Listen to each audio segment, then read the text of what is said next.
Welcome to the Cosmic Echoes with Sue Brain and me, Michelle Cheen. Sue, months fly by, and I'm very happy that it's this Isn't it? time again. Um, we have a lot going on, as always. Time is a topic. We mentioned it in the last conversation. We're going to kind of see where we go with it. You're going to tell us a bit about the new moon, which is very exciting. We're recording this on the full moon at the moment, which I can feel very much because there's a lot of energy for me. But what's happening? How are you? Yes, we're recording it on the full moon in Sagittarius. That's right. And there's amazing things going on with this full moon because Jupiter is conjunct Venus. And this is one of the most auspicious conjunctions you can get because Venus is all about love and, and all that love stuff and our values. And Jupiter just going, yippee-doo. Oh, big. So it's beautiful. And Sagittarius is all about the broader horizons. It's very positive. It's very, well, as you can tell, I have a Sagittarius ascendant. I am known for my enthusiasm.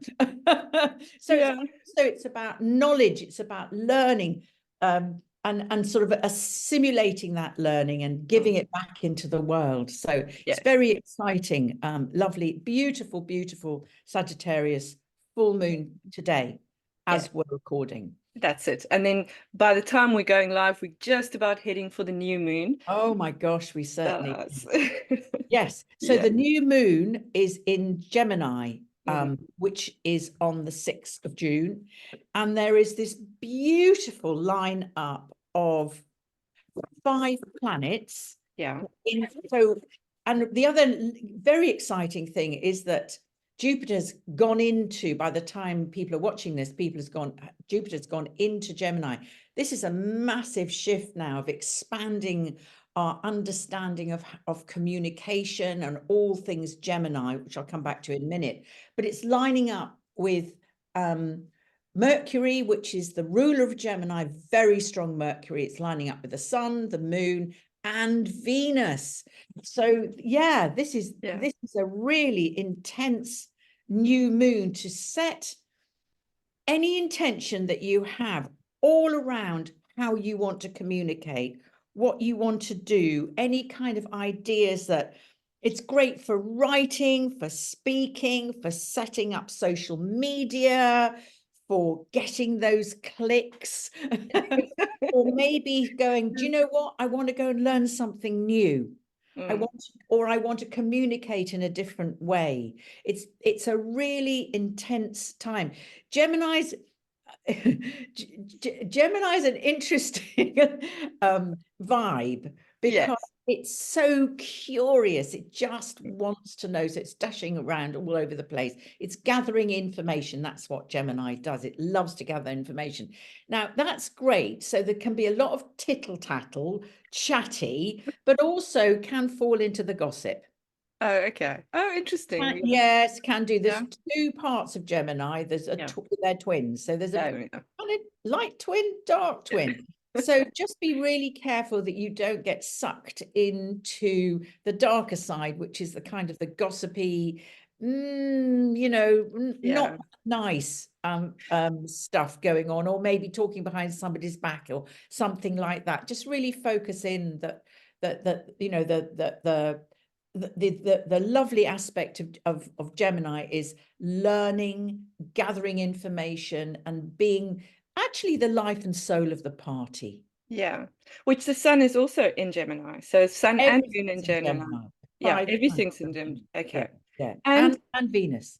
Okay. And at the same time, I'm not sure. I know at the moment Pluto is retrograding in Aquarius. It is. It's just going backwards, but it's actually making a lovely aspect to these 5 planets. So there's a lovely trine going on here. So it's kind of there is something transformational going on around this, but because Pluto is in Aquarius, this is all to do with technology, with new ways of communicating. And again, let's bring back the social media. We don't know how it necessarily plays out, but this kind of vibe will be playing out. and Pluto is sort of giving it that sort of depth, that sort of, yes, and it's also trining Neptune as well. So there is this sort of, and it's a beautiful, sorry, it's sextiling Neptune. So there's this sort of rather lovely theme arising about faith and belief, which is the Neptunian, the mystic, rising from the depth of the cosmic ocean. And maybe that the Pluto in Aquarius will start, maybe we'll be getting new apps or something like that, that maybe enable us to connect more with our mysticism, our more spiritual side of life. We don't know how it's going to do, but it wouldn't surprise me if things like that didn't happen. Okay. So within all of this, there's communication seems to be a very big theme. There seems to be the two sides of the Gemini, which always. is, I could almost draw it back to kind of technology and human, you know, that AI versus human side of the zeitgeist, if I could say it that way. Absolutely. Yes, all of that. Yes, Yeah. absolutely. And I've just actually realized that I've given you some wrong information about oh no, Pluto is it's absolutely, it is trine. Yeah. So Okay. it's trine Jupiter and it's trine Mercury. So yes. So what does that mean? So trine is 3. It's a lovely aspect. It's an easy aspect, but it's in air.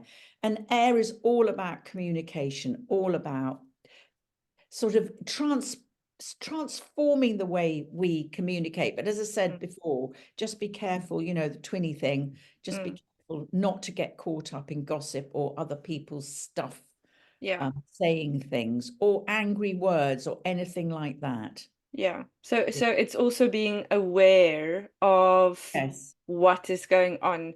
And possibly, could it be, you mentioned earlier that you had a very interesting experience around possibly communicating in a different realm, you know, could we be, you carry on with that line. I don't know what words there. This is what happened for me, and Michelle and I are really curious if it's happened to anyone else who's listening to this. But over the last month, I would say, I've been having very strange shifts of consciousness where I'm fully awake in my waking day. And it's almost like I've stepped into another realm. And I know something's going on there, but it's kind of like it blurs in and blurs out. And I'm out before I went, oh my, I'm like, oh my God, what? I've just been somewhere else. It's literally maybe a second, 2 seconds, but there is a shift of something going on. I don't know if parallel lives are true. I have no idea, but it did kind of feel it had that kind of vibe to it, that there is a parallel life. It was just I'm very conscious of that now. Just what I'm watching when that happens, and I'm open to it, but I'm just thinking, what is that about? Yeah. Well, there's a lot of talk, and something that I've been really interested in is this quantum shifts, you know, parallel lives, parallel universes, working on finding the aspects that we want to connect with and bringing it into our conscious world. So, I mean, this could be, there's also this aspect of time, and we've kind of touched, and we come back, and but time for me is not moving like it used to. It's standing still, or it's, you know, it's almost sometimes going backwards, or, you know, there's a different aspect to clock time. Yes, yes, absolutely, to traditional ways of understanding time. It's very interesting because during this new moon, Saturn father time is square to the sun, the new moon in Gemini, and Saturn is in Pisces. So this is about what is my spiritual truth. Saturn likes to ground things. It's really hard grounding mystic waters, but that's what it's asking us to do. It's asking us to ground our belief systems, and it's maybe this square is challenging us to speak our spiritual truths. Rather, a lot of people don't talk about their spiritual truths purely because they often feel as if they'll be ridiculed, or they feel quite exposed to say what they actually believe. But I think there's something going on here, and because Saturn is in Pisces, Pisces has no boundaries. I wonder whether the shifts are going on as part of how Saturn, the father time, is moving through this very nebulous Pisces. And Neptune's Neptune's at 29 degrees Pisces. okay. That's very intense. So the Piscean energy is very intense. This sense of the Pisces and Neptune, you know, it's the mystic, it's the poet, it's the addict. It's this, you know, it's all of that together. It's anything about how we connect on the higher level with the mystery of the universe, or the mystery of God, whatever we want to call it. And the lower aspect is, how do we want to escape from the reality of life? So I think there's may well be a lot of that going on. So I'm curious about time slips. Because they definitely, and I mean, I can only speak for me and the people that I talk to, so it would be very interesting to hear a bigger, you know, take on it. I'm also, I hear creativity. I'm busy listening to Rick Rubin's book, The Creative Act, and there's so much in there about, well, my perception of it is how we, you know, that freedom in the in creativity is to let go of those rules and things that keep us tied. And I can hear that in the Pisces definitely as well. And it's quite scary, you know, when we've been so left brain programmed, and so our right brain has been so left out of the picture. It's quite scary just to say this is my expression. Without form necessarily. It might be a splodge of paint somewhere, but I think this is bringing in Jung's understanding of how everything is symbolic on some level. Everything that we do, everything has some form of meaning. When it speaks to you, it might not speak to someone else, but it speaks to you, just go, whoa, absolutely. Something, when we connect to meaning and purpose, which is all about Pisces, is what is our spiritual meaning, how are we drawn to something greater than us, that the sense of God, the sense of the universe. It just feels like there is this sense of meaning. We're being called to spiritual meaning. Saturn is saying, what do you believe? What is true for you? For you. Yeah, for you. Might not be for anyone else. But to really connect to that within this seems to be a beautiful theme. I mean, we're going from a full moon in Sagittarius, which is all about, you know, freedom and learning and optimism. And my son is in Sagittarius, so I'm very aware of all the things that the Sag does. And then Gemini is also, you know, wants to learn and connect and do all these things. Well, the and then Sagittarius is opposite Gemini in the chart, so it's the learning access. And also, Sagittarius is the cosmic gypsy. Always wanting to see the bigger picture, to connect with belief and connect with faith. There's an awful lot of that going on in Sagittarius, and it feels like that the full moon in Sag, which we're recording on at the moment, is going to be playing out maybe what we're drawing to us, or what we're understanding about our bigger picture, or whatever it is to us. And then we can start, the new moon will encourage us to share that. Share our belief system, share our faith, but do it in the way that works for us.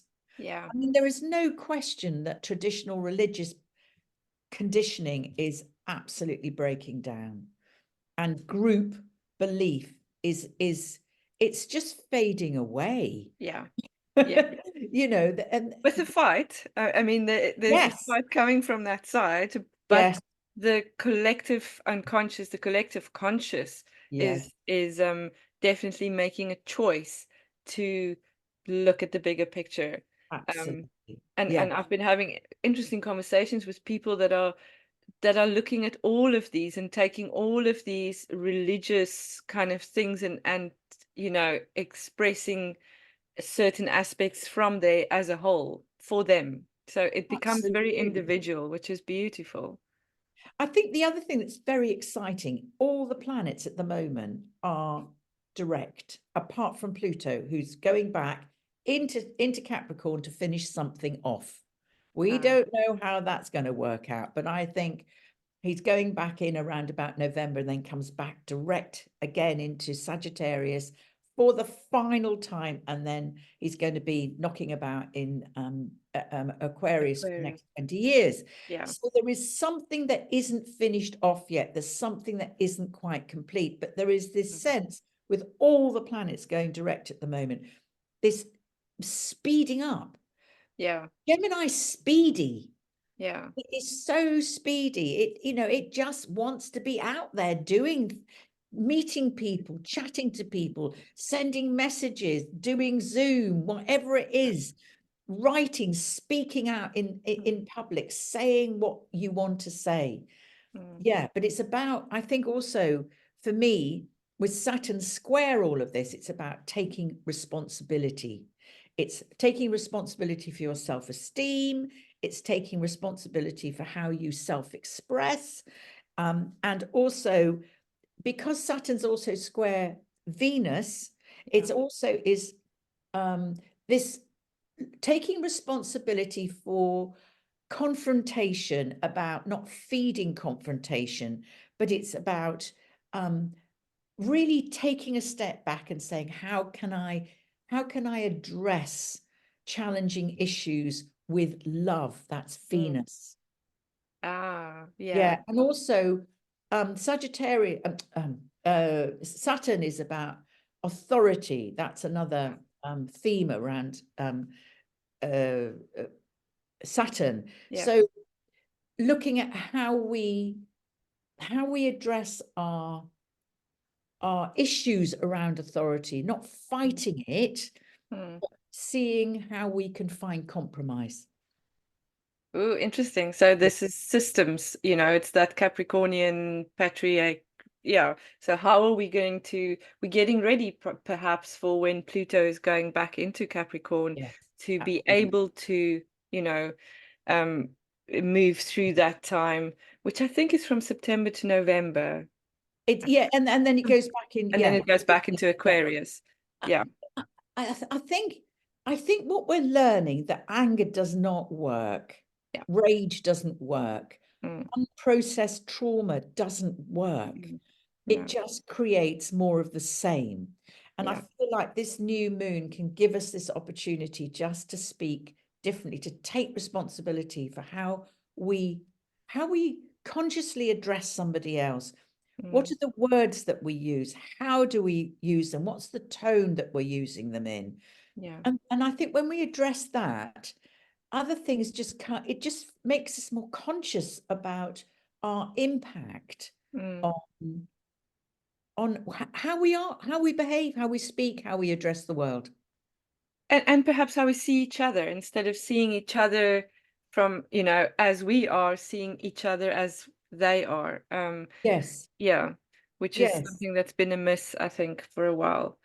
But now I want to pull you yeah. back to time again, Oh, and yes. this fifth dimensional aspect that's been a lot talked about a lot. What is that all about within Oh, the movement of, the earth, perhaps? Yeah, well, it's an interesting one. I mean, we know that the core of the Earth is changing. yeah. We know there has been massive solar flares happening. We We, saw the Northern Lights in Derbyshire and in did you? Guildford, my cousin, yes. Yeah. Yeah, I mean, that is unprecedented. yeah, So yeah, something is happening. I've been absolutely wiped out, yeah. completely exhausted. Mm-hmm. I have this sense that we are being caught in the kind of wave of there's nothing that we can do about it. We can try and swim against the wave, but there's no point because we haven't got a chance. We haven't got a choice now. We're being swept up, if you like, and taken to somewhere, and we have no idea where. We have no idea. And I think this time is that there is this sense of speeding up. There is this sense of time warps or time slips or time feeling weird. Very weird. Sleep patterns being very interrupted or different, or not sleeping, wanting to sleep so much or wanting to sleep more. And that's all part of, I think, this consciousness shift. And we don't have a choice whether we're going to do it or not. We may not choose, and this is where choice comes into it. We may not choose to attune to what's happening to the wave. We may not, which will just roll around. Or those of us that do choose and are very conscious of what's happening, I think we can actually get on the beginning to think about getting on a surfboard. Oh, I like that. Yeah. Because there is control in a way for you on the surfboard. And I think I've been seeing and hearing it from people that aren't so conscious about, the woohoo stuff or whatever you want to call it. And not understanding what's going on and trying to find issues within themselves instead of seeing themselves as being part of this movement of some sort. Yeah. Well, it's interesting because somebody I know quite well ended up in hospital. Absolutely nothing wrong. Yeah. She's caught up in the, rather than actually going, okay, I know what's happening. I'm part of this consciousness movement or whatever it is. We don't know. No. I think it's really important to know that we don't know. But whatever it is, this feeling of something massively shifting. Yeah. We don't know the outcome, but to start. And I think any time that you're, if you're feeling really fearful, I would say, be with the fear, breathe it, sit with it, breathe it out. It will peak and then it'll start to come down, or find somebody that you want who will hold you in your fear. Yeah. Who will, we're all in this together. Yeah. Nobody can fix this. I think it's really important to understand that this is unfixable. Yeah. And the whole of humanity, I think the whole of creation is being swept along, and we know that stuff is happening. There's species dying out. There's all sorts of stuff happening, and it is beyond our control. But we can at least be with each other and just get on the surfboard. Yeah.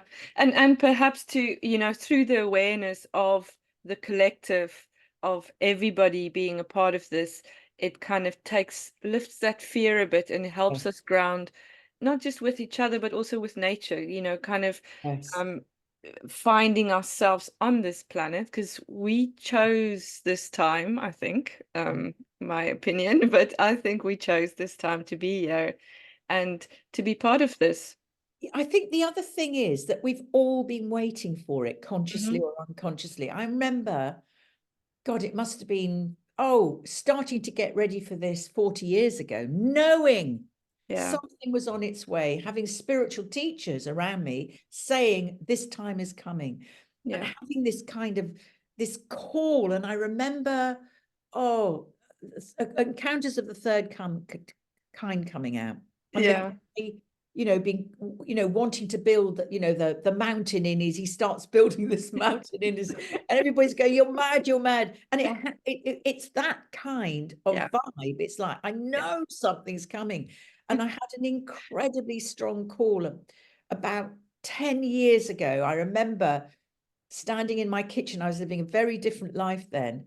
And I had this absolute moment of knowing that I was going to dedicate the rest of my life to to what I understood to be spiritual unfoldment. That's all I knew. And I was married at the time, and I can remember thinking, well, what am I going to do with my husband? Because he wasn't really into this. I remember distinctly. And it was like the universe went, oh, don't worry, I'll sort that out. And of course, we split up. And Oh, I've been allowed to travel this journey because I said yes. yeah, yeah. But maybe, yeah, I feel that you didn't have a no in this.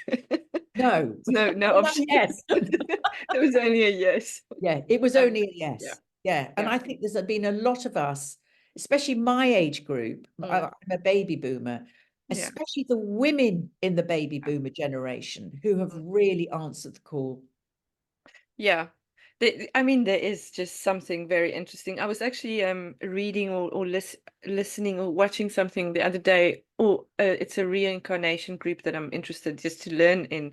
And a lot of those people that have had these mystical experiences are talking about what you mentioned in your mystical experience about this feminine love, this femininity, that there is something in the feminine that is just more able to connect to the bigger picture, maybe, or to that love, understand that love more, as I don't know. It's just softer. It is. It's not, I mean, I love men, and I so want them to walk beside us because Yeah. we can't do it without them.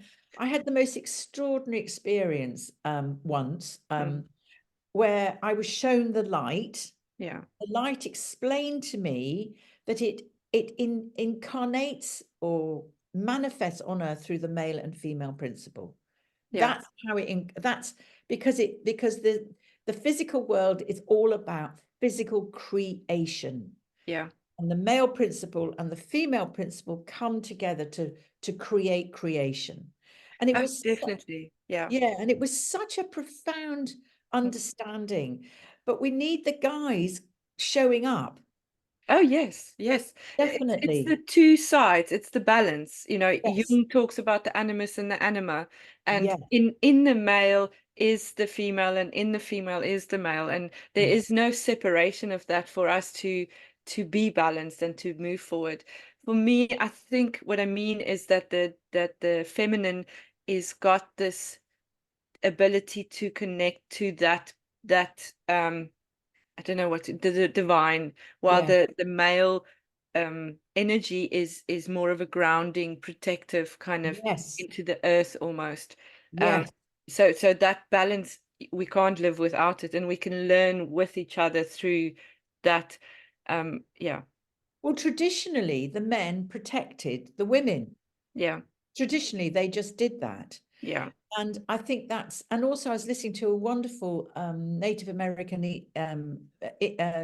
Native American Indian teacher yeah, talking about how in his culture, mm, the women are totally revered because they regard them as the embodiment of the moon and giving birth. yeah, Well, why wouldn't you think that was sacred? yeah, exactly. Because there would be no life without Hmm. that female principle. Hmm. They're not better than the men No, or worse yeah, than men, but they're regarded as this sacred principle. And the men in their understanding is there to revere and honor the female principle of giving birth to mm, life. yeah. And I found that utterly compelling. And it is, I don't know, there's just a strength in being able to own that as the difference between the energies, and that they need each other, that yin and yang kind of, you can't see the light without the dark, and you can't see the dark without the light. Yeah, Yeah, which is inseparable. absolutely. Yeah, Yeah, it's inseparable. yeah, 100%. mm, So I just find that this time, I think what I'm feeling is this time is where all the lies we have been told, all the conditioning that we've been conditioned with, yeah. it's everything is just, it's just like everything is going, Oh God, that's the truth. Yeah. Oh wow. Yeah. Yeah, and owning it as Yes. not in anger, as you said, No.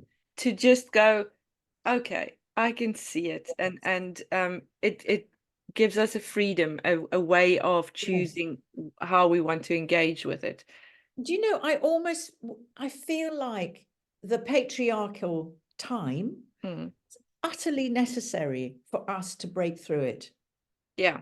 It was utterly necessary for us to be so closed down, so conditioned, so lied to. Mm. So the truth is even more amazing Yeah. and light filled.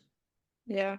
It just feels like that to me. I just feel like the more truth that comes to me, I'm actually quite grateful for the for sort of to break through. It's such an incredible experience to break through the conditioning.